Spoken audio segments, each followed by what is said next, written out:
দুর্গাপুর পশ্চিম বিধানসভা কেন্দ্রকে ঘিরে নির্বাচনী লড়াই যত এগোচ্ছে ততই সামনে আসছে বিভিন্ন প্রতিশ্রুতি ও পরিকল্পনা। এই প্রেক্ষাপটে তৃণমূল কংগ্রেসের প্রার্থী কবি দত্ত তার নির্বাচনী ইস্তেহার প্রকাশ করলেন দুর্গাপুরের অম্বুজা এলাকায় অবস্থিত নির্বাচনী অফিস থেকে। ইস্তেহারে তিনি মূলত কর্মসংস্থান, পরিকাঠামো ও জনসেবার উন্নয়নকে অগ্রাধিকার দিয়েছেন। তার দাবি, রাজনীতির বাইরে জগৎ থেকে এসে তিনি দুর্গাপুরের সবচেয়ে বড় সমস্যা হিসেবে দেখেছেন বেকারত্ব। সেই সমস্যার সমাধানে নতুন শিল্প স্থাপন করে যুব সমাজের জন্য কর্মসংস্থানের সুযোগ তৈরি করার আশ্বাস দিয়েছেন। এছাড়াও তিনি ঘোষণা করেন, কর্মভূমি নামে একটি পোর্টাল চালু করা হবে, যার মাধ্যমে স্থানীয় যুবকদের জন্য চাকরির সুযোগ বাড়ানো হবে। শিল্পক্ষেত্রে নির্দিষ্ট হারে স্থানীয়দের জন্য চাকরি সংরক্ষণের কথা উল্লেখ করেন তিনি। ক্ষুদ্র অসংগঠিত হকারদের পুনর্বাসন, পরিবেশ রক্ষায় উদ্যোগ এবং দূষণ নিয়ন্ত্রণের পরিকল্পনাও তার ইস্তেহারে গুরুত্বপূর্ণ অংশ। পাশাপাশি পানীয় জল সরবরাহ, নিকাশি ব্যবস্থার উন্নয়নে বিশেষ গুরুত্ব দেওয়া হয়েছে। স্বাস্থ্য, শিক্ষা ক্ষেত্রেও একাধিক প্রতিশ্রুতি দেন কবি দত্ত। দুর্গাপুরের বিভিন্ন গুরুত্বপূর্ণ এলাকায় আধুনিক স্বাস্থ্যকেন্দ্র গড়ে তোলা এবং স্কুলের ফি নিয়ন্ত্রণে এনে সবার জন্য সুলভ শিক্ষার ব্যবস্থা করার কথা জানান তিনি। এছাড়া পুনর্বাসন সংক্রান্ত জমির নবীকরণ, মিউটেশন ও পাট্টা প্রদান প্রক্রিয়া দ্রুত করার প্রতিশ্রুতিও দেন। পরিকাঠামো উন্নয়নের বড় ঘোষণা হিসেবে দুর্গাপুরে একটি আন্তর্জাতিক মানের আধুনিক বাস টার্মিনাস তৈরির কথা উল্লেখ করেন তিনি। সব মিলিয়ে কর্মসংস্থান থেকে শুরু করে নাগরিক পরিষেবা বিভিন্ন ক্ষেত্রে উন্নয়নের প্রতিশ্রুতি দিয়ে নিজের নির্বাচনী ইস্তেহার তুলে ধরলেন তৃণমূল প্রার্থী। যেটা আমরা চিরকাল জানি, শুনি, আমি জানি না প্রবলেমটা সত্যি সত্যি মানে এত জ্বলন্ত আমি জানতাম না। সেটা হচ্ছে লোকাল ছেলেদের বেকারত্বের জায়গাটা। It's a massive problem. আমি খুব দায়িত্ব নিয়ে বলছি, আমি অ্যাভয়েড করব না।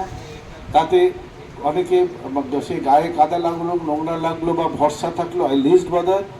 আমি দায়িত্ব নিয়ে বলছি, আমাদের স্থানীয় ছেলেরাদের জন্য আমি আপ্রাণ চেষ্টা করব সব জায়গাতে, সব ফ্যাক্টরিতে তাদের কর্মসংস্থানের জন্য করার জন্য। এটা আমাদের ইস্তেহারে 1 নম্বরে রয়েছে এবং আমরা সেটা সবচেয়ে বেশি প্রায়োরিটি দিয়ে আমি চেষ্টা করব। দায়িত্ব নিয়ে আপনাদেরকে বলছি। তাতে আমি জানি কোনো রকম বাধা যে তরফ থেকে যাই আসুক, আমরা সেটাকে ওভারকাম করবো। আমি কনফিডেন্ট এটা আমরা করবই করব, দায়িত্ব নিয়ে বলছি। কিন্তু আপনারা যদি হওয়ার 2 মাসের মধ্যে এসে বলেছিলেন কেন হলো না, তার উত্তর আমার কাছে থাকবে না। কিছুদিন সময় দিতে হবে, কিন্তু এই প্রবলেম আমি সলভ করার আপ্রাণ চেষ্টা করব। নিকাশি ব্যবস্থা আগের থেকে অনেক উন্নত হয়েছে, তবে আমাদের সামাজিক বোধ আরও জাগ্রত হবে, করতে হবে নিজেদেরকেও। সেটাও আমরা একটা কোরিয়ার মধ্যে নেব, যে মানুষকে একটা এই সিভিক সেন্স নিয়ে একটা চেতনা জাগানোর একটা যে প্রকল্প আমার ইচ্ছা।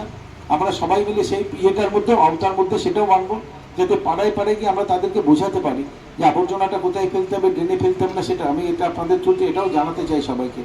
নিকাশি ব্যবস্থার প্রচুর ট্রেন আমরা ডিএমসি এডিডি থেকে প্রচুর করা হয়েছে, আরও প্রচুর করা হবে যেখানে যেখানে আরও বেশি দরকার। আমরা শুধু সহযোগিতাটা চাই, কারণ যেখানে আলটিমেটলি ড্রেনের জলটা যেখানে সে শেষ করে পড়ে সেই জায়গাটাতে অনেক সময় প্রবলেম হয়, বা কিছু কিছু জায়গায় ল্যান্ডের প্রবলেম। আমরা করার চেষ্টা করব সবার সহযোগিতা নিয়ে। জল এবং নিকাশি ব্যবস্থা, বৌদি এইমাত্র বলে দিলেন যে পানীয় জলের ব্যবস্থাটা সব 15 তারিখে হয়ে যাবে। তার বাইরেও বলছি আপনাদেরকে, এর বাইরেও বলছি, আমাদের জলে আমরা এটা নিয়ে আমি আরও ডেপতে যাব। তাতে যদি আমাদের যেখানে রিজার্ভ বৌদি দামোদরের ওখানে যদি যা ড্রোজিং করতে হবে, যেখানে ওভারড্রেড ট্যাঙ্ক করতে হবে এবং আরও প্রোডাকশান বাড়াতে হবে। আমি এই 3টে বৌদি যেটা বলেননি, আমি সেই 3টে পয়েন্ট নোট করে দিচ্ছি। আমার কিন্তু প্রায়োরিটিতে যদি আনএমপ্লয়মেন্ট, লোকাল এমপ্লয়মেন্টের সবচেয়ে বড় প্রবলেম হয়ে থাকে, তার দ্বিতীয় প্রবলেম কিন্তু আমি বলবো ডেফিনেটলি আমি আসবো জলে। আমি ট্রাই মাই লেভেল বেস্ট এই ব্যাপারটাকে পার্মানেন্ট সলিউশন করার জন্য। ওই থুতু দিয়ে আজকের জন্য সলিউশন আমি করবো না। আমি বারবার বলছি আপনাদেরকে, আজকে বলছি বলেই আপনি যদি 1 বছর পরে চলে আসেন কি হলো বললে হবে না। আমি কি করেছি সে আপনাকে 3 মাস পরেও বলে দেবো আর 1 বছর পরেও বলে দেবো। বাট এটা আমার প্রায়োরিটিতে খুব বেশি রকম থাকলো। ফি বৃদ্ধি নিয়ন্ত্রণে আনা ডেফিনেটলি চেষ্টা করব। এটা আমরা তাদের সঙ্গে মিটিং করব। এটাও আছে, একটা খুব বড় ইস্যু আছে যেটা আমি এটাও বললাম যে সবার আগে আমি এমপ্লয়মেন্ট, জল এবং এইটার উপরে আমি সত্যি খুব চেষ্টা করবো। দ্যাট ইজ হচ্ছে পাট্টা। এগুলো সম্বন্ধে আমার আইডিয়া ছিল না। আমি গত এই 10 দিনে আমার যে অভিজ্ঞতা হয়েছে, তাতে জল, পাট্টা এবং লোকাল এমপ্লয়মেন্ট হচ্ছে মেজর ইস্যু। এই পাট্টাটা নিয়েও কিন্তু আমি আপনাদের সাথে অবশ্যই কথা দিচ্ছি। আমার যদি 100 ক্ষমতা থাকে, I will try even more than that. আমার লেভেল যত পর্যন্ত আমি তার লেভেলের বাইরে গিয়ে আমি চেষ্টা করব, তারপর যা হবে দেখা যাবে। আমরা কিন্তু এটা করব, কথা দিয়ে আমরা কিন্তু এখানে লেখা আছে। খুব বড় সমস্যা আমার, এটা একদিনে সমাধান হওয়ার নয়। দ্যাট ইজ পরিবেশ। পলিউশন একটা মেজর ইস্যু আমাদের এখানে হয়ে আছে। ভোট এলেই এটা জাগে, ভোট তুললেই থেমে যায়। আমি যে দায়িত্বটা নেবো সেটা এবার থেমে যাবে না, চেষ্টা থাকবে। তবে আপনারা যদি 1 বছর পরে সেখানে ধোঁয়া উঠছে বলেছিলেন, সেটা হবে না, আমি শিওর। একদিনে প্রবলেম সলভ হবে না, কিন্তু এটা নিয়ে আমরা প্রপার প্রসেস, মানে ওই শুধু নয়, ওই একদিন ইনক্লাব জিন্দাবাদ বা একদিনের জন্য গিয়ে করলাম আন্দোলন, ওইসব না।